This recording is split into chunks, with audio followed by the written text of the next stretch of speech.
Class వీడియోలో భాగంగా మనము విద్యుత్ శక్తి అనే పాఠాన్ని ఒకసారి చూద్దాము.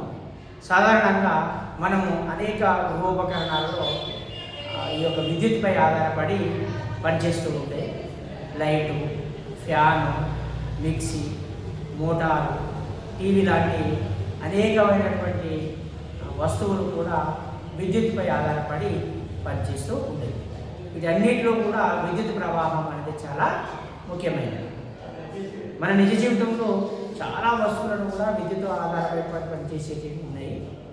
మనము విద్యుత్ శక్తిని సులభంగా అర్థం చేసుకోవడానికి రెండు భాగాలుగా విభజించుకోవచ్చు. అందులో మొదటి స్థిర విద్యుత్ శక్తి, రెండవది ప్రవాహ విద్యుత్ శక్తి. స్థిర విద్యుత్ శక్తి అంటే నిశ్చల స్థితిలో ఉన్నటువంటి ఆవేశాల వల్ల కలిగేటువంటి ఫలితాల గురించి వివరించేటువంటి దానిని స్థిర విద్యుత్ శక్తిగా చెప్పుకుంటాం. చలనంలో ఉన్న లేదా ప్రవహించేటువంటి విద్యుత్ ఆవేశాల వల్ల కలిగే ఫలితాల గురించి వివరించేటువంటి శాస్త్రాన్ని ప్రవాహ విద్యుత్ శాస్త్రంగా చెప్పుకుంటాం.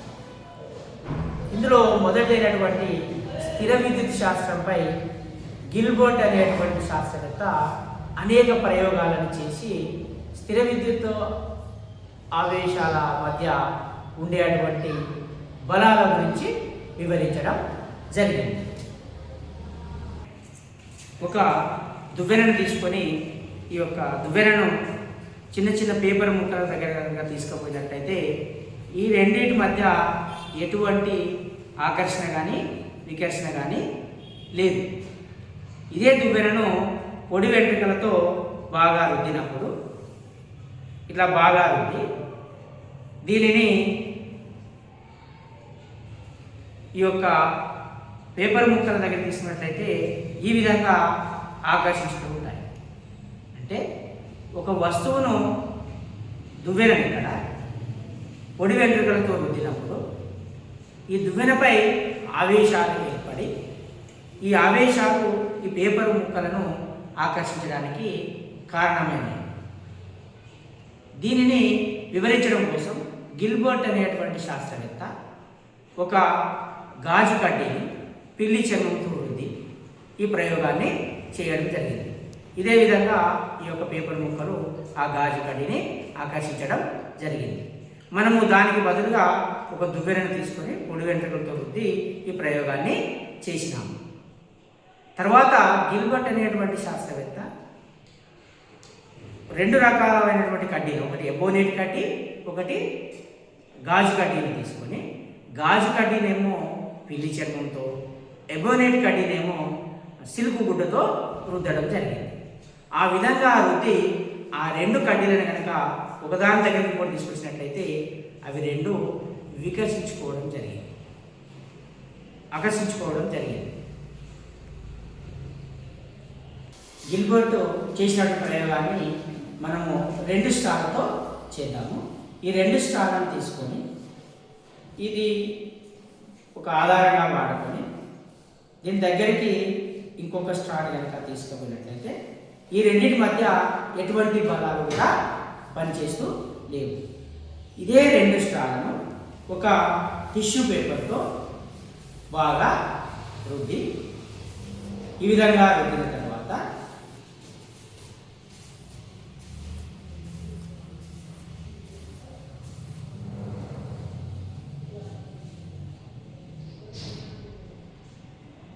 ఇప్పుడు ఈ స్ట్రా దగ్గరికి మనము రెండవ స్ట్రాని తీసుకెళ్ళినట్లయితే ఈ రెండింటి మధ్య వికర్షణ బలం అనేది పనిచేస్తూ ఉంటుంది.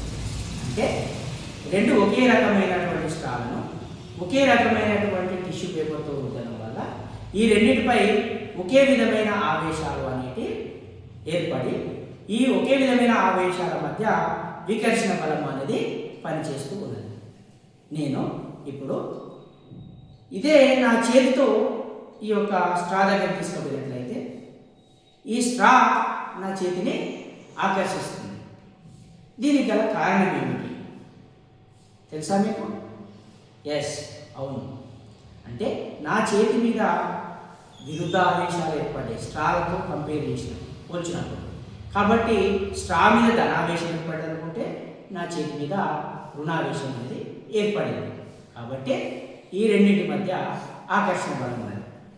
మరి పిల్లలు ఈ రెండింటి మధ్య వికర్షణ బలం ఎందుకు ఉంది? Very good.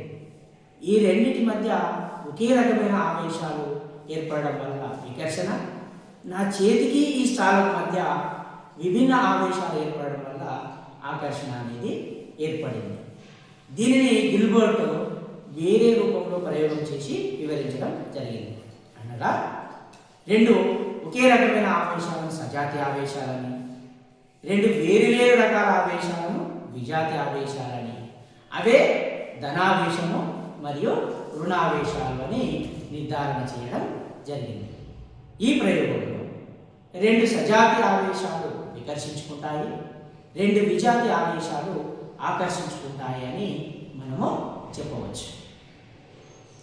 అయితే ఈ ప్రయోగానంతరం మరి ఈ ఆకర్షణ లేదా వికర్షణ బలం అనేది ఏ అంశాలపై ఆధారపడి ఉంటుంది అనగా విద్యుత్ ఆవేశాల పరిమాణము మరియు విద్యుత్ ఆవేశాల మధ్య గల దూరం అనేది ఆకర్షణ లేదా వికర్షణ బలాన్ని ప్రభావితం చేస్తూ ఉంటుంది.